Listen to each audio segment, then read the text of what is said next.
Greetings, fellow armchair Imagineers. Tiki here. And BlueDragonFive. And welcome to the Kickback Cafe, the show where we kick back, relax, and talk about anything but Disney. Yes, and today we're going to be talking about something decidedly un-Disney. We're going to be talking about the Cape Crusader himself, the Dark Knight, Batman.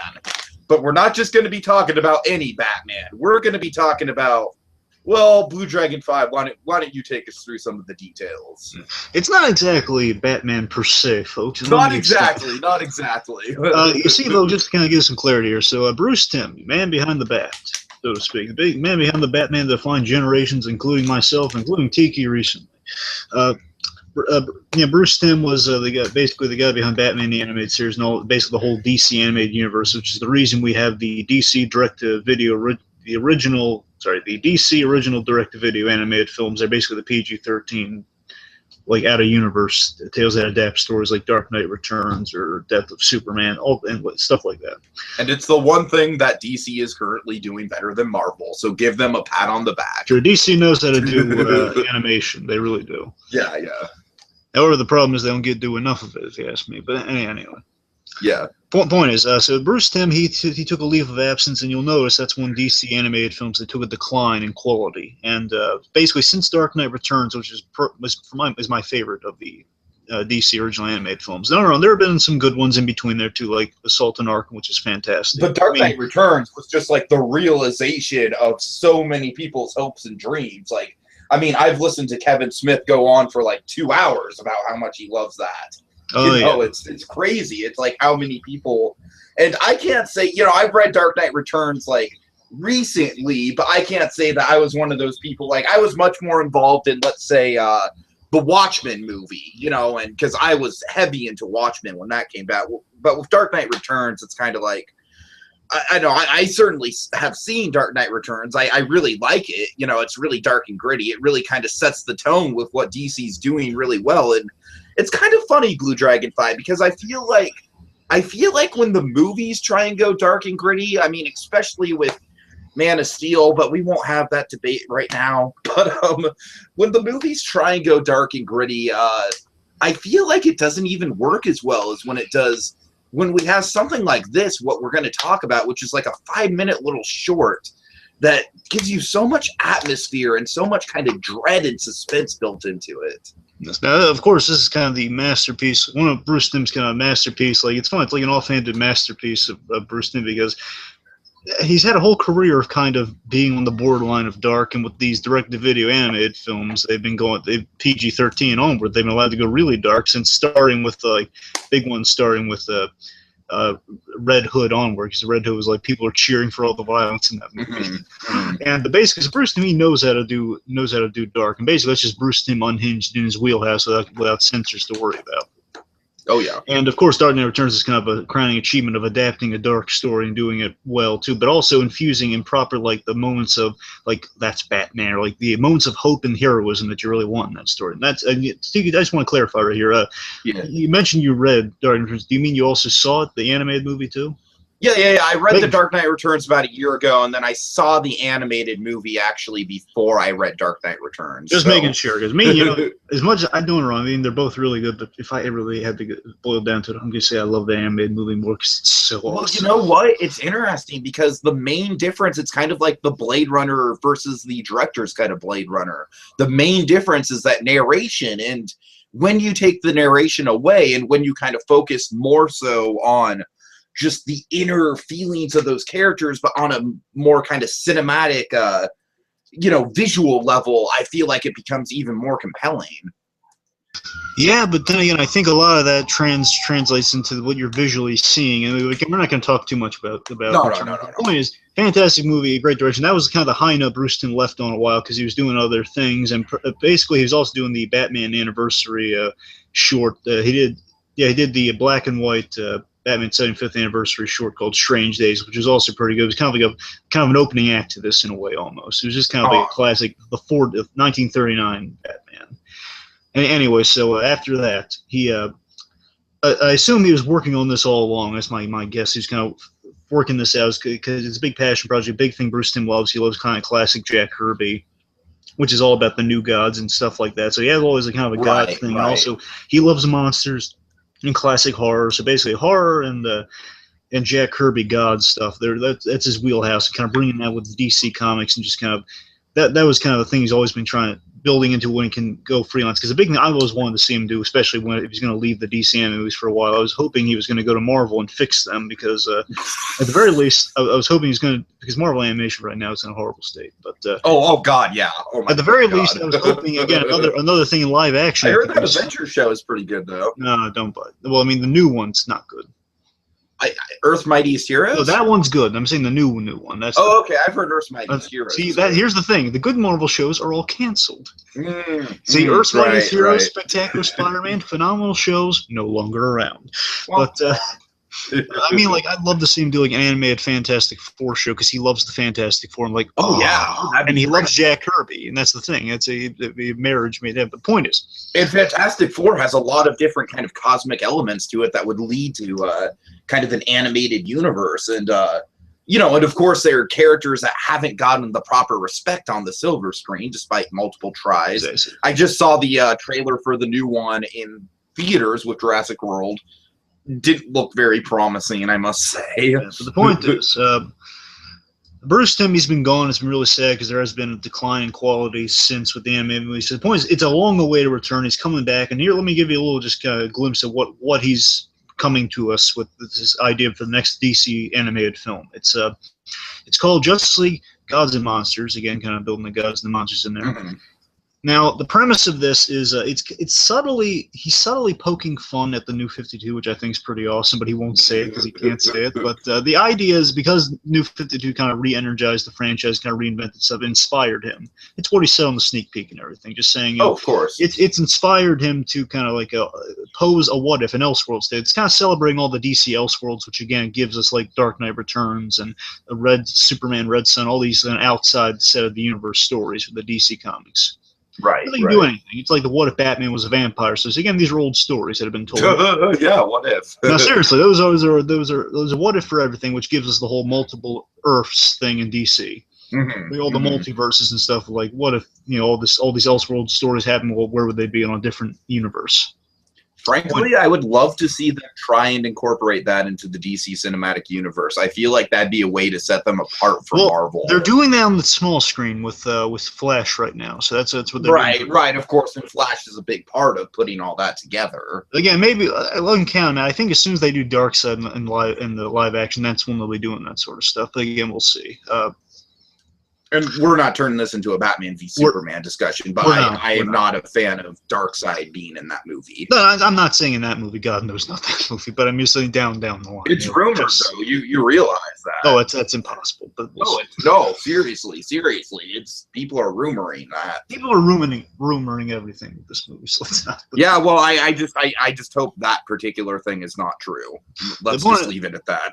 Bruce Timm just kind of posed one day like a reimagining of the main three, Batman, Superman, Wonder Woman. What if we kind of went all out, kind of really different with these guys, and what if we just reimagined? We came with a really good Superman idea, which we're going to get to, that's where it started with the Superman idea. And he figured, what if I took on some of the other ones? Took on Batman and took on Wonder Woman. He figured, like, what if I put these guys together on a Justice League and just kind of explore like a dark universe, which is something he's always toyed with in past animated shows. You've seen the seeds of it if you follow him through the DC animated universe of like. Well, I remember Guillermo del Toro has talked about for a number of years. He wants to adapt something called Justice League Dark. Yeah, that's something else. Okay. It's a different thing. But the point is, like he's kind of thought of the idea because there have been comics in the past like called The Authority, and basically in one we do have seen an animated film, Justice League on Two Earths, the Injustice, not the Injustice, like the Crime Syndicate. That's the one. The Crime Syndicate is basically Justice League from a parallel universe, but they're all bad guys. They're all like a mafia organization. Mm-hmm.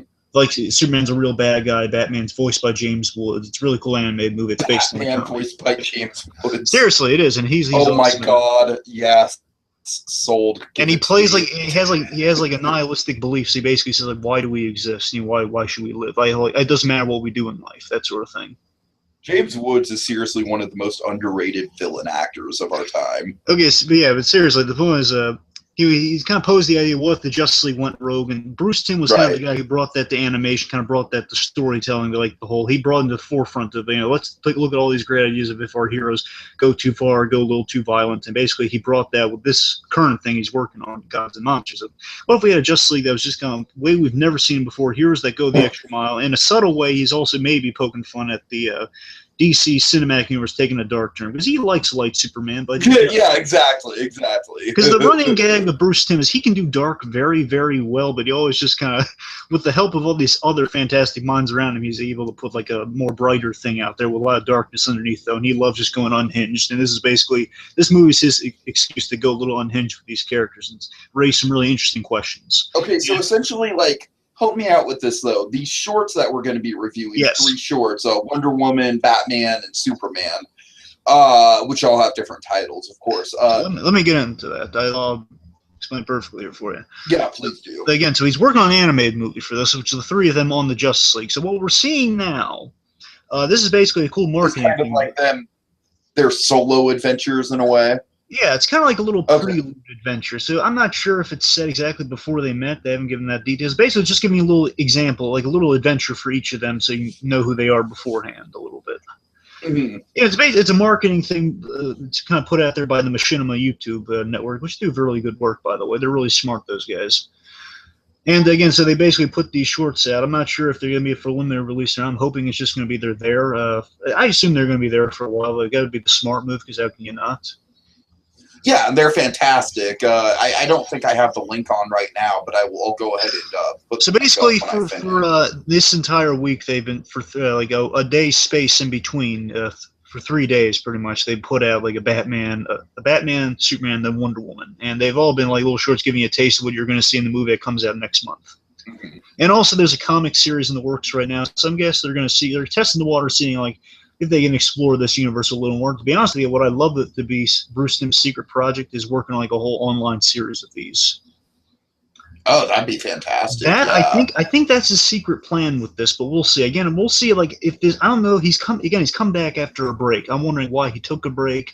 I'm hoping that after he does this, he's going to get some clout, and maybe he'll be able to do finally the most awaited Batman movie ever, Killing Joke. Oh my God! Oh, don't get me started on how. Because remember, that's basically there are only 2 more animated Batman movies they need to make over there. Killing Joke being the main one, and 2 Long Halloween, because that's like the last big one to do. Right. But oh my God, the Killing Joke would just translate perfectly into an animated. Because now with this thing, and with this one coming in, just looking at like the trailer and the ratings, because basically these 3 shorts, especially, I'm getting a sense from Gods and Monsters, they pretty much it's an unofficial rated R movie. Mm-hmm. Yeah, so they were kind of getting that direction now, which means there absolutely is no reason why they can't do Killing Joke, and Mark Hamill will be all for coming back, as he said before. But again, oh my God, he tear that shit up! Oh wow! So again, our first short that was released in chronological order here, the Batman short, because I mean, why not? It's the gosh darn Batman. You just gotta have him first. I'll get into like stuff behind the reimagining for Batman specifically when we get to the end here, but we'll get to a little closer middle way in the video. But let me establish a premise for you here. What's our premise of our little short here? It's this dark Batman. Batman rescues a girl from Harley Quinn's clutches, and it's very, very dark and twisted, fitting the title, Twisted.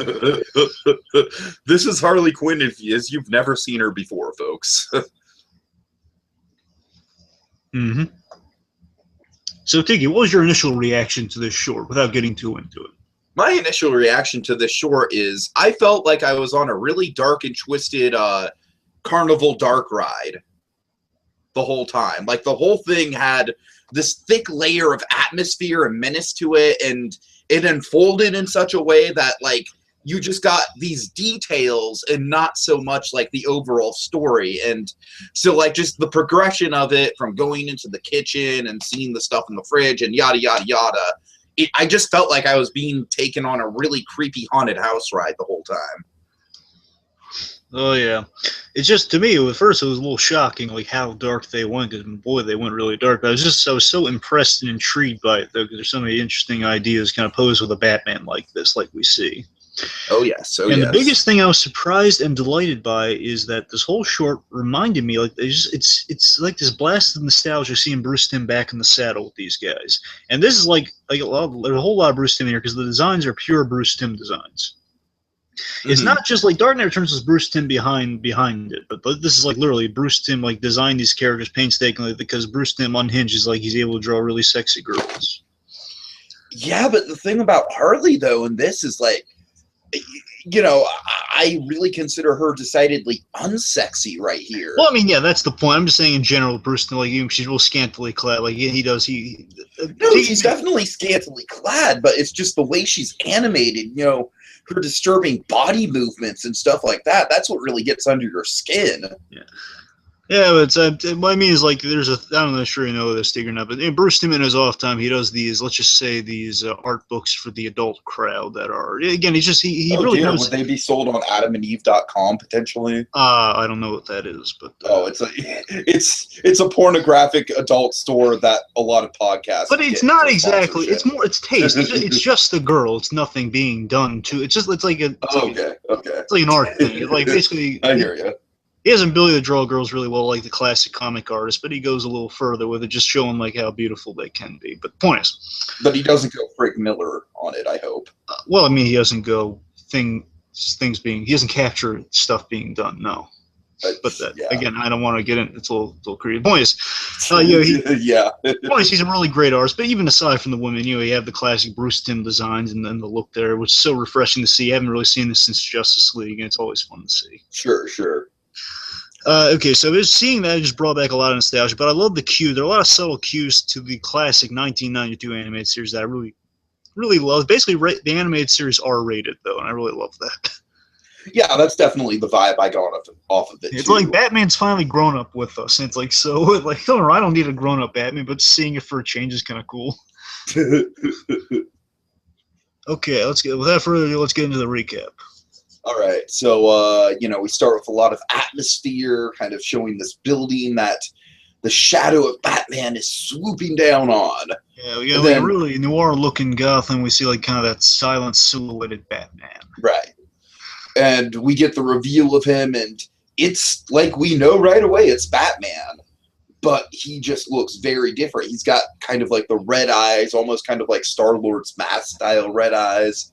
And black skin, but kind of a skin-tight outfit and not so much the body armor. Yeah, no cape. Kind of maybe a few homages to Batman Beyond a little, but you know, he's got white on the costume. It's kind of like a purplish black, you know. It's it's real cool looking. You know, he's really pale underneath there, which is for a reason because he is in fact a vampire.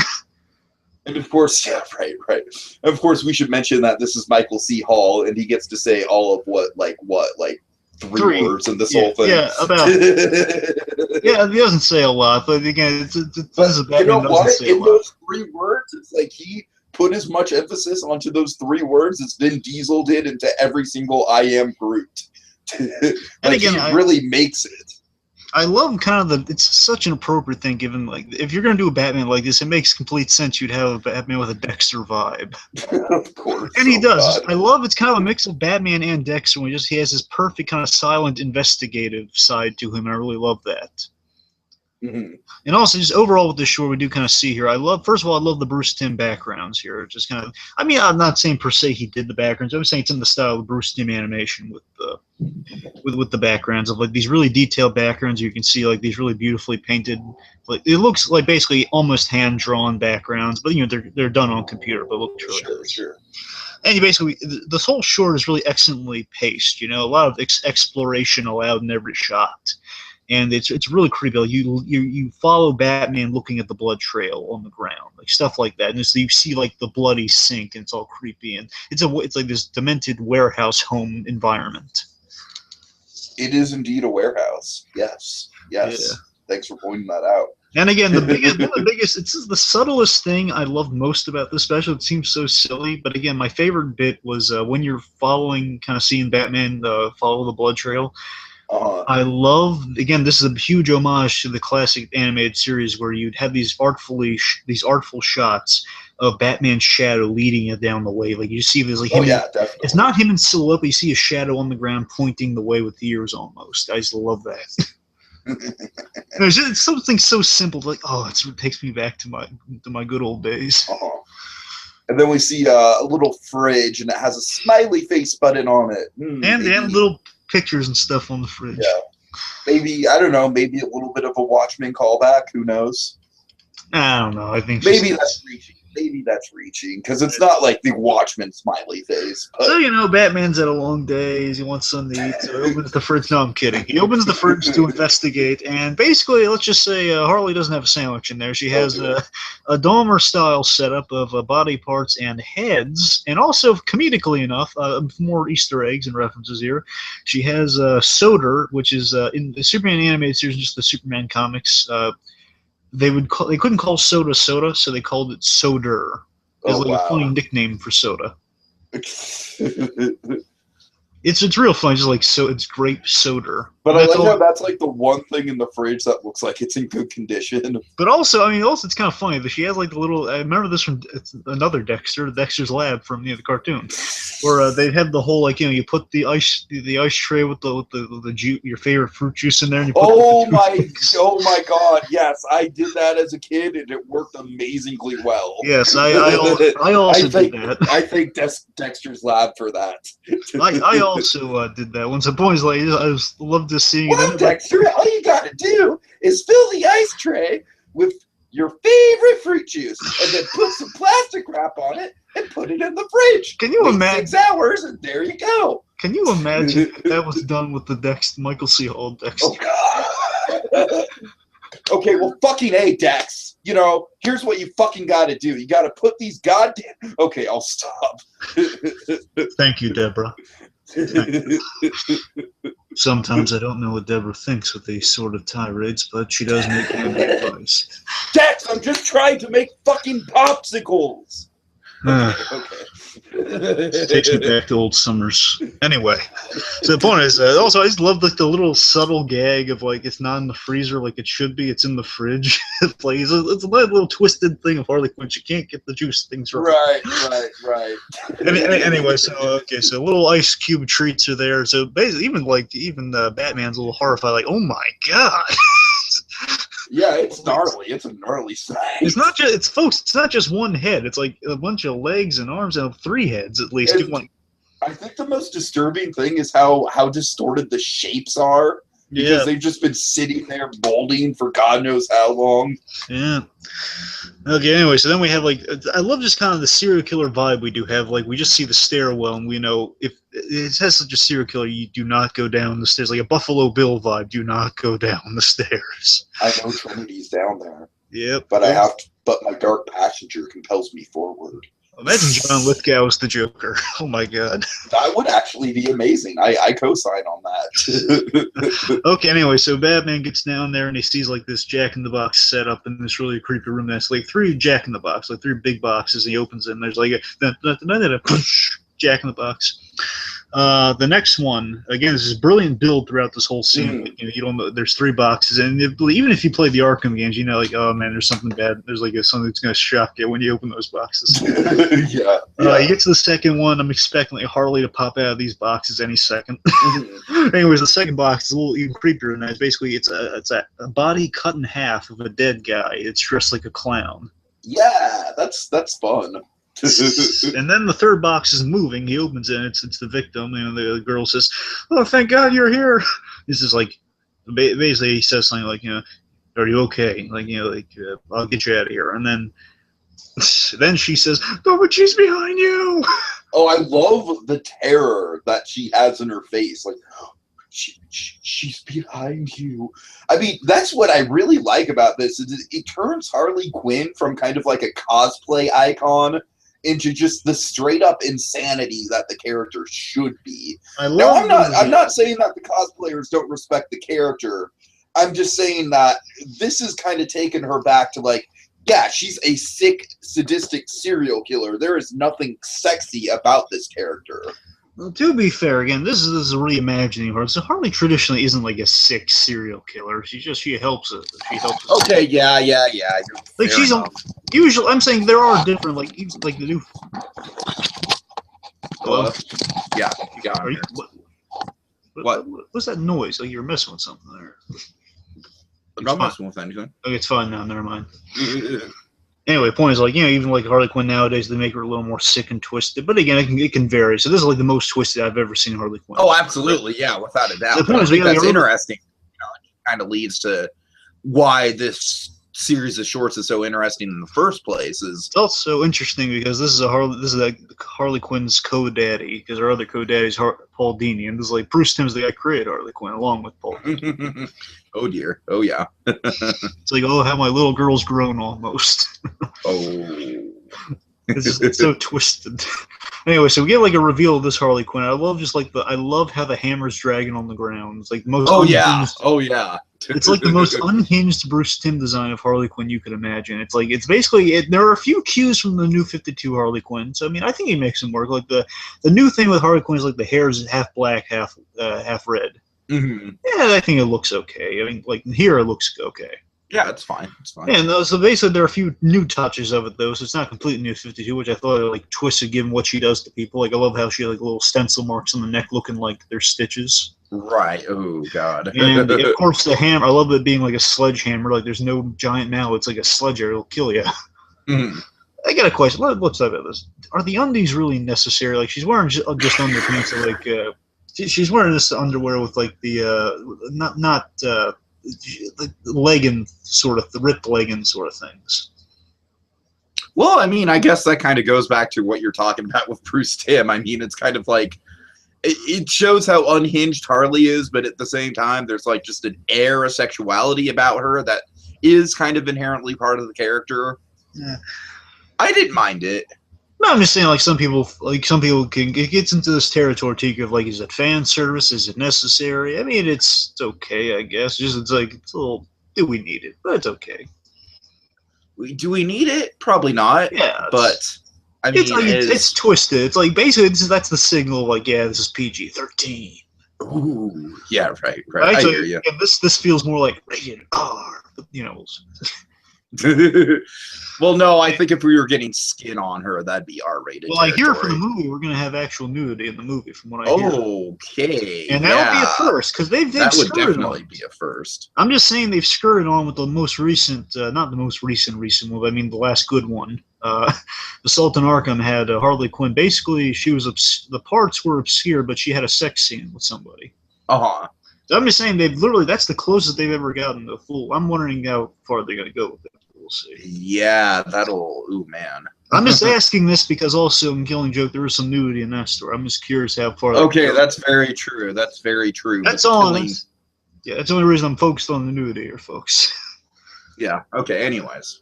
Okay. So then there's a really cool bit. So Batman lets the girl go. There's a really violent bit too after Harley reveals herself. Like, you know, basically has the mallets getting up there, like about to hit him, and then Batman just kicks the mallet in her face. There were so many moments in this where I was going, ouch. Oh yeah. Like I had like these vehement reactions, like, oh man, I felt that. So I love this bit where like the girl runs away, Harley Quinn notices, there goes my playmate, and then there's this great bit. I love this Old West bit of like Batman, like little double-sided doors go back and forth. Basically, it's just Batman in the classic style, just saying, "Hey, you want me? Come and get me." Mm-hmm. So cool. It's like he's just like, you want your revenge? Come take it.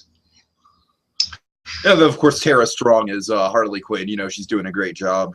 Yeah, no, she's voiced her before, but this is her most, I would say her most Sorkin-esque delivery. Arlene Sorkin is the original voice of Harley. Of course, sure. And, you know, her last time performing the character was Arkham Asylum, the first game. And, you know, she was good in that, but Tara Strong, I mean, she's kind of upped her Harley game to sounding identical to Arlene Sorkin, but she sounds even more. I was surprised to see her in the credits and not Arlene Sorkin, to tell you the truth. Yeah, the thing with Tara Strong is I think she's gotten really. I mean, there are points you can tell it's Tara Strong, but still, I think for the majority of this, I thought she was identical to Sorkin, but also like she brings something to it. It's not just Sorkin, but it's like a really basically what she does with the performance here I really like is that, again, the word of the day for this short is creepy and unhinged. Sure, In addition to that, I think the interpretation of Harley here, if I'm not stretching it, is she's this, we see in the Hall of Mirrors, she's this shattered girl in an adult body missing her family and maybe missing the Joker. Because again, we're going to get into that when we get into thoughts on the reimagining here, but I think it's, I think there's a question of does Joker exist in this universe or not? That's a very good question, actually. We'll delve into that in a moment. But the point is like she's missing something, or like she's missing a family, which she goes to really demented lengths to get her family back. That was my grandma. She was gonna make me pancakes. Cookies, Tiki. Oh, it was cookies. Oh, I'm sorry. I'm sorry. So the way she says cookies is hilarious. But she was gonna make cookies. She was gonna make me cookies.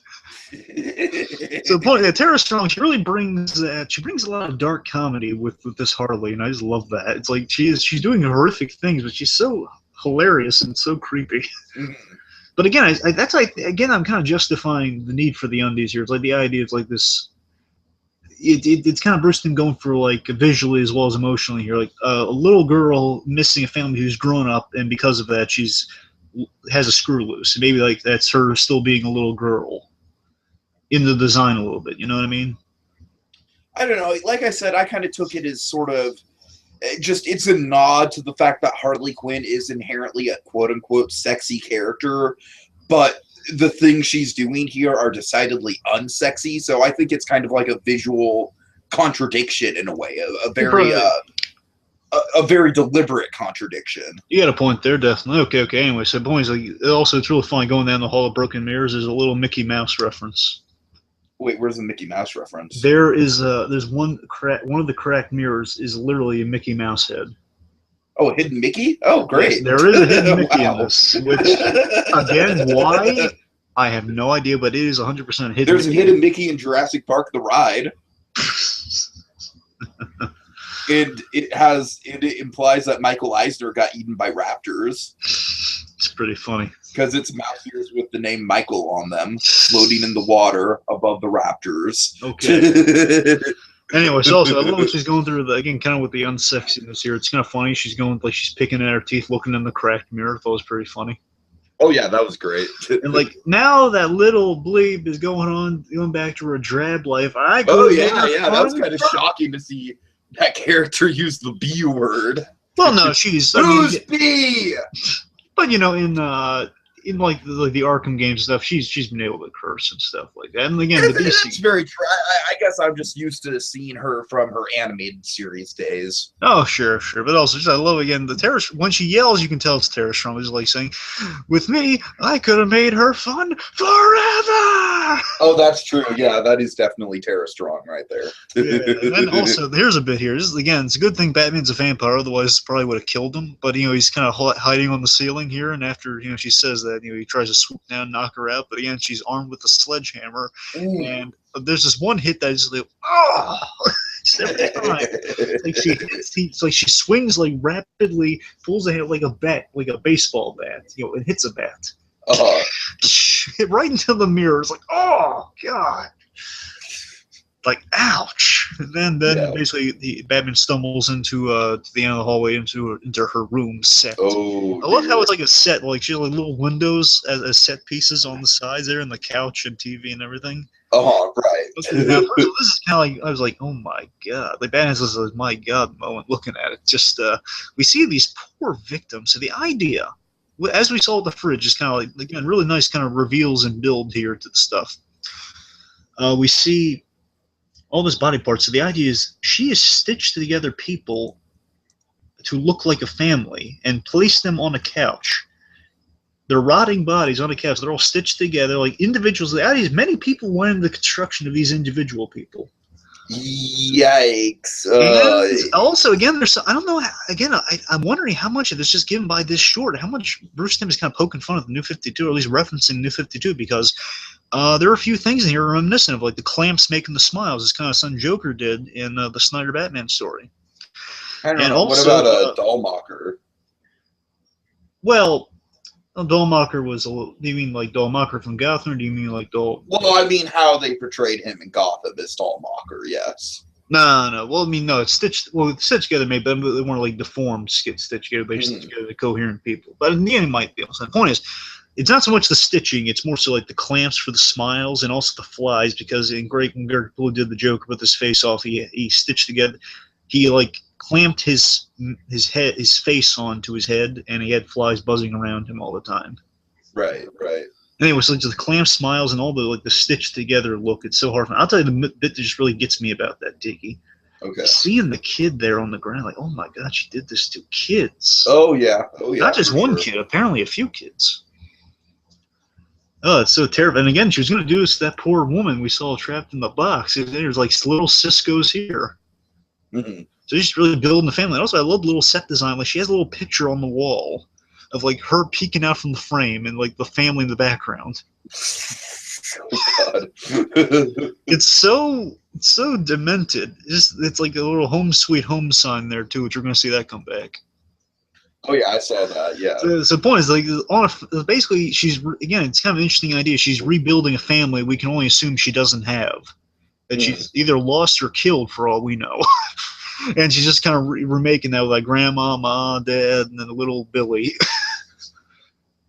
in front of the TVs, trying to recreate a memory. Anyway, so Batman's there, and then she's armed with the worst possible implement you can give a psychopath like this, Harley Quinn, a chainsaw.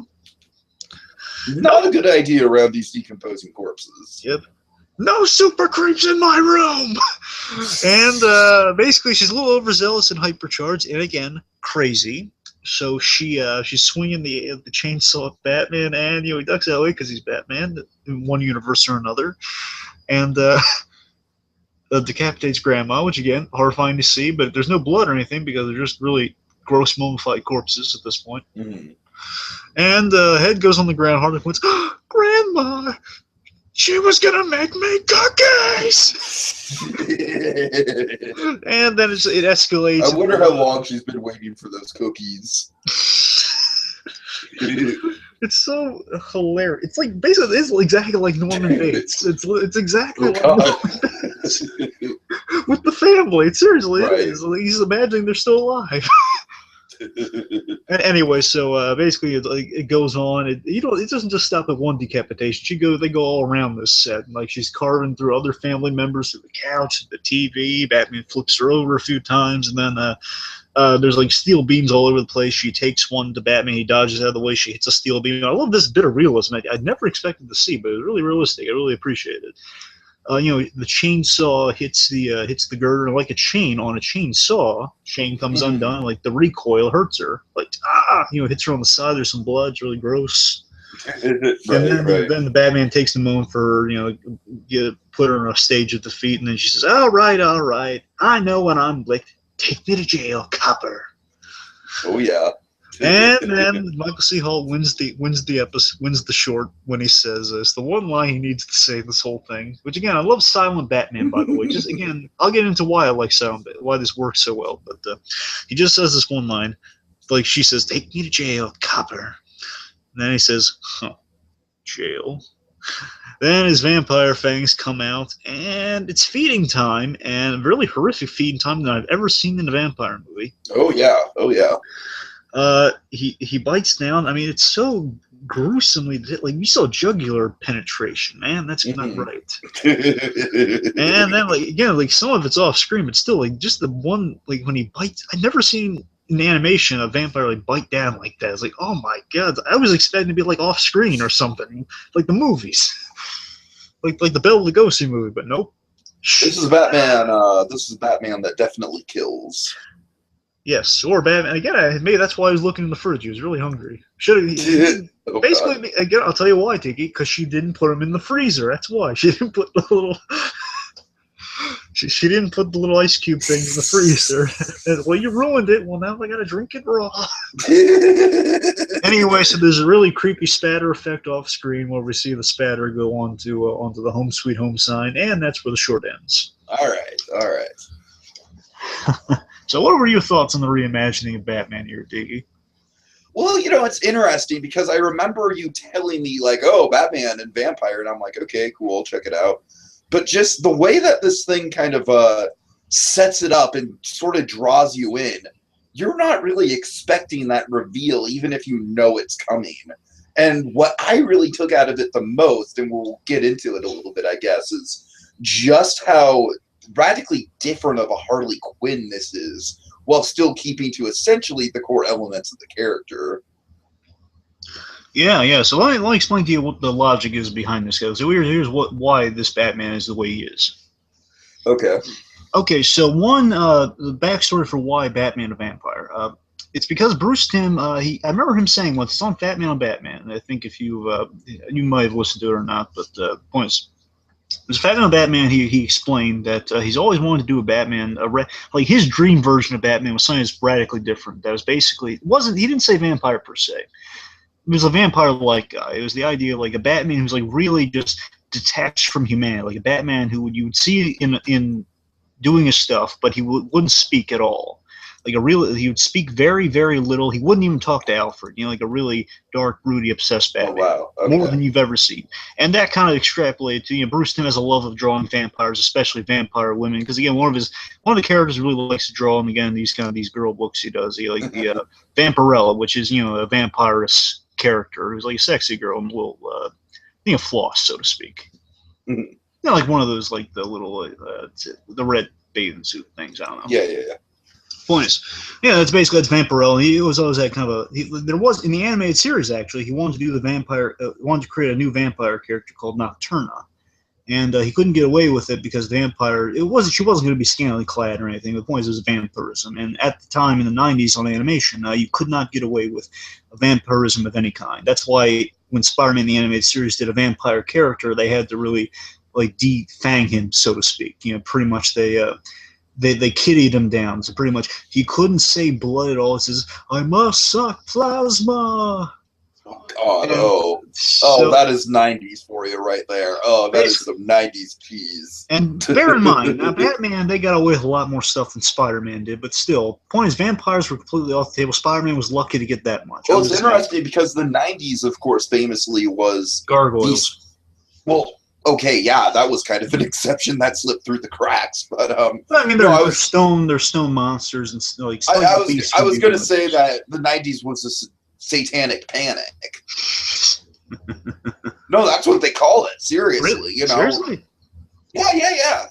Where of course that was if you've ever looked into the West Memphis for 3, the kids who got charged with murder because they listened to Metallica, stuff like that, So it was just kind of a real sort of anything having to do with the occult or blood or anything like that was just super taboo at the time. Right. Okay. And then we got Twilight. Jeez.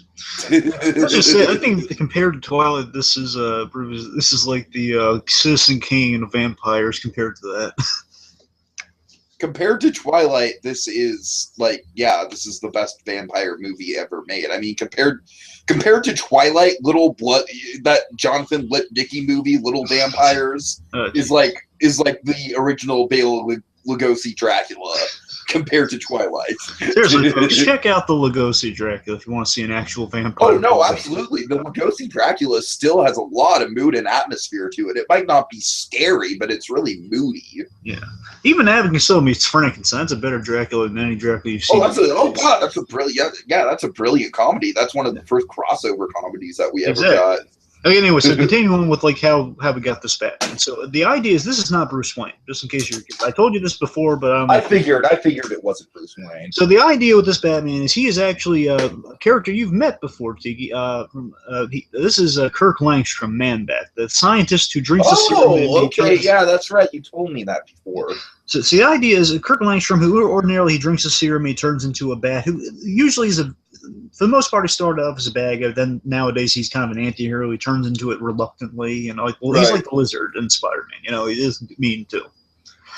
But basically it's a guy who drinks serum, turns into a man. But anyway, in this version of the Gods and Monsters reimagining of Batman, here is that Kirk Langstrom, played by Michael C. Hall, he has again, I don't know if this is written for him per se, or either that or this is what exactly drew him to the role. much like Michael C. Hall in real life, Kirk Langstrom in this version, he has Hodgkin's lymphoma, a cancer, which Michael C. Hall in real life got over.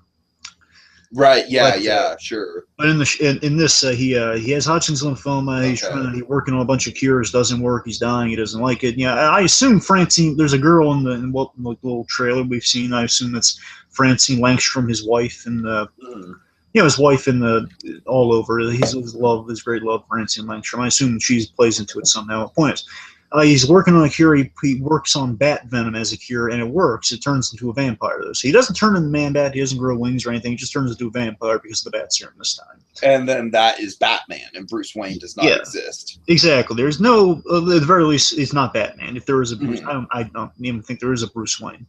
Right. But point is, so he needs the feed, so he figures I'm going to feed on criminals. If I need to feed, I'll feed on criminals, not innocent people. So that's kind of the logic of Batman there. Okay, cool. Yeah. And of course, the Dexter vibe doesn't hurt in terms of the interpretation here.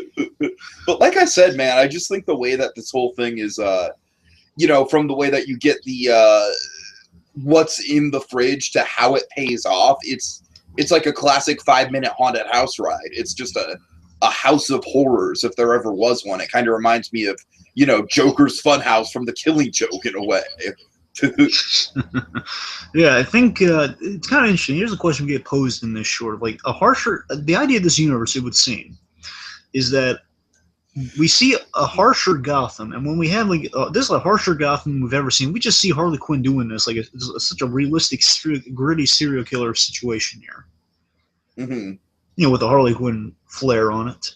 Just showing you how harsh Gotham is in this universe, which is harsher than we've seen the show Gotham. It can get pretty harsh, like people gouging their own eyeballs. Oh yeah, sure. Oh god, yeah. No, Gotham definitely had some grisly deaths in there. But this is by far the most gruesome Gotham I've ever seen, and seeing that it's interesting seeing. Obviously, if we have a Gotham this bad, it would have to necessitate a Batman that's. Again, if Batman's a dark version of what Gotham has to offer, then we'd have to have a really dark Batman that gives us a vampire Batman. So it kind of makes sense. You know what I mean? I wish his name was just Vampire Batman. Nah, because no, I'm just kidding. But seriously, there is actually I don't think this is what inspired Bruce Timm, because he just said I've always wanted to do a vampire Batman, which again I told you the Fat Man on Batman thing.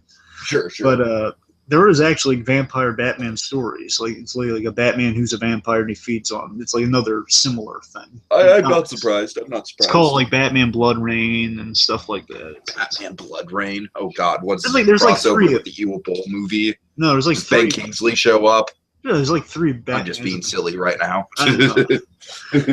But anyway, so again, that jugular bit is just like so dark and violent. Again, so like Harley Quinn in this version of Gotham, we see Harley Quinn deserves what she gets, but boy, it's so violent though. But yeah, because like you said, it's like she is like Jeffrey Dahmer status in this. Yeah, like not him. Like she's like Jeffrey Dahmer status. Like he's gruesome. They didn't do it like classic Dracula. He just bit that jugular, and oh my, I've never seen a jugular bite like that. Never. Yeah. Ouch. Again, so the big question that Bruce Timm's kind of teased in the sneak peek for this movie coming up, and it's kind of we didn't get an answer to here, but again, I've given you like half of the answer that we do know. There's a big question why he's compelled exactly to to put on the costume, because we know he needs to feed, needs to targeting criminals. So that's half the reason. But something has to motivate. Wow, very Dexter vibe right there. Yeah. If I choose so myself. Exactly. And also, you're going to see actually, it's kind of funny when there are going to be bits when he's outside the costume. He dresses like Dexter too. Of course he does. Like he wears like gray long sleeve shirts. I'm serious. Does he get donuts for everyone? Is he the pastry guy? That'd be hilarious, but I don't think so.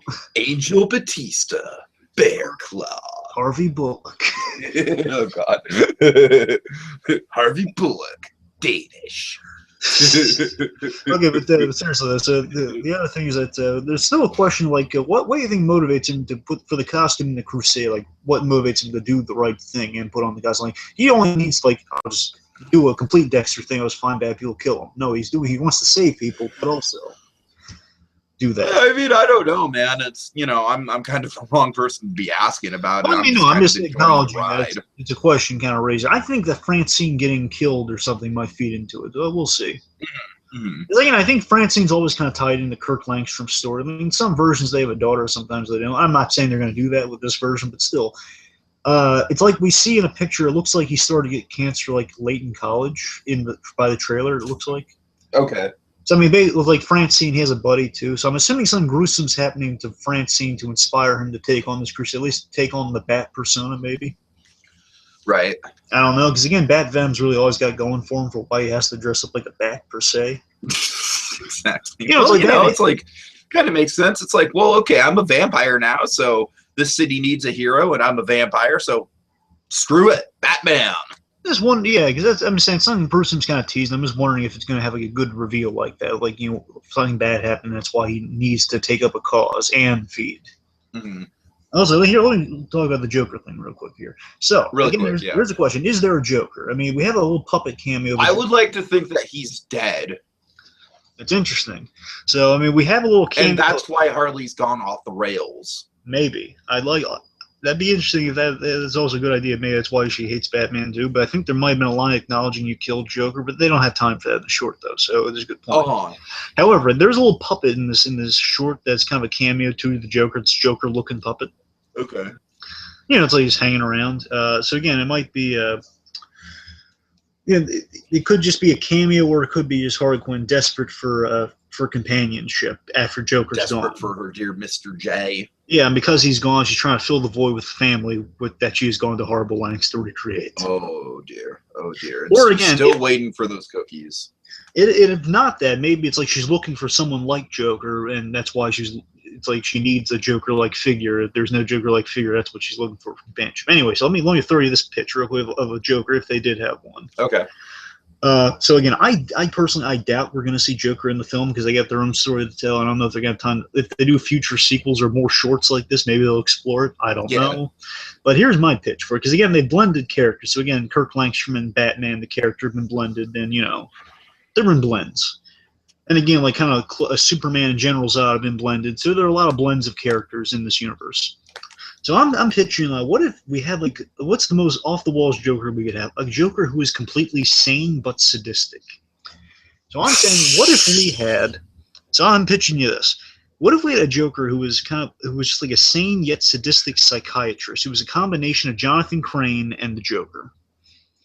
Oh man! So I like where you're going with that. Also, with a bit of Hugo Strange put in there, I'm saying, let's just say maybe this is the guy that drives others insane, like he did classically with Harley Quinn, but to much dark. Like I'm saying, he created this Harley Quinn. Maybe she's not obsessed with him. Maybe Harley Quinn was like his pet project, and then he realized, I can do this to other people, and I can just control them. Exactly. I'm saying it's kind of like Jonathan Crane, Batman Begins. He kind of does the fear thing to people, and I'm saying, what if Joker did that to people? He just drove them insane. That was his way of, without doing it himself, expelling chaos upon Gotham. So this is a guy who he might do kind of a similar thing like Crane did in Begins, where he would he paint himself in clown makeup just to frighten patients, because a lot of people are afraid of clowns. That's true. That's true. Maybe he just basically. Man. Oh, I'm really getting into this now. This sounds like a fucking Christopher Nolan thriller. So again, this is a guy who is 100%. Basically, there's the ambiguity of Joker sane or not. But I'm saying this is a guy who he's a psychiatrist, he's a doctor, he's 100% sane, but he's scarily 100% sane. But he does these horrible things though, and he does it only. Here's the creepy part. He drives others insane. He basically creates Harley Quinn-like characters like this to do horrible things, maybe with a clown motif. Maybe he inspired the clown motif because he puts the makeup on. But here's the thing. He does this because he enjoys this. He drives others off the deep end just because he enjoys it, for his own enjoyment. Like he might, instead of like Crane saying he does it for science and everything, because I like it. And what if you just call Jonathan Crane, but he has the Joker theme? Interesting. I don't know. This is my pitch. If they also, we should just credit these people before we. I mean, that'd be definitely appropriate with Batman being Man-Bat. Yeah, so I'm saying if you're gonna go the opposite way of Batman, what would the opposite way of the Joker be? Like a guy who is just the most I'm not saying he's a doctor at Arkham because I'm figuring in this universe there would be no need for an Arkham because Batman kills everyone. Exactly. I'm saying just a psychiatrist that sees demented people who are trying to avoid the Batman, maybe, and he makes them targets for Batman. Uh-huh. And also, let me just credit these people before we move on to last thoughts or anything. Okay. Just Alan Burnett wrote all these three shorts, and he did a fantastic job. Alan Burnett is the guy who wrote the Two-Face episode. He's one of the big godfathers of Batman, the whole DC animated universe. This guy's hugely important. Okay. I just want to give that guy props because he's always very pivotal within the DC universe. He's also been gone for a while too. He's back, and it's glorious. Pretty much everything except for the Beware the Batman cartoon, this guy's had a hand in. So he's important. And he's written this, and he's also a really good writer. People forget that. He's just usually the producing guy, but he's a really good writer. Okay, also the other one, James Tucker did the boards for this, and James Tucker's also another kind of more of a producer type guy and like a showrunner. He showrunned Batman the Brave and the Bold, the kind of lighthearted Batman cartoon, which is really fun. Mm-hmm. His point is this guy's really good at his job, dude. He's been with basically Justice League Onward this guy was involved in. And, he does great board. He does good board work because this is a really well-boarded short. Would you agree? Oh, yeah, I definitely say, if anything, yeah, it's very well structured. Like I said, it just feels like a freaking haunted house. And with all three of these, Bruce Timm directed them, and he also just kind of these three together had a really great byproduct of this Batman short. Mm-hmm. Okay, this is the overall last thoughts. Oh, I think I said everything I need to say. It's it's a very clever idea. I think you're certainly more into the kind of the expanded universe of it all than I am. But I don't know. I liked it. Just standing on its own as a piece. I think it's a strong piece. Yeah, it makes me want more. And I can definitely say that about 2 of the 3 that they'll be covering. But the next one we'll be covering, which we'll be getting into, we don't quite know when, but the next one, the Superman one, that's where these things really kind of hit the bar for me, and I think the Superman one is absolutely fantastic, but we'll get into that when we get into that. So overall, I thought it was a very inventive interpretation, really dark. I welcome further exploration into this. Again, the basically last thing to say about this is Batman as a vampire is out there, but somehow Bruce Timm made it work, and it's pretty cool. It works. It definitely works, yeah. All right. Yeah, so anyways, with that being said, Grandma, she was gonna bake me cookies!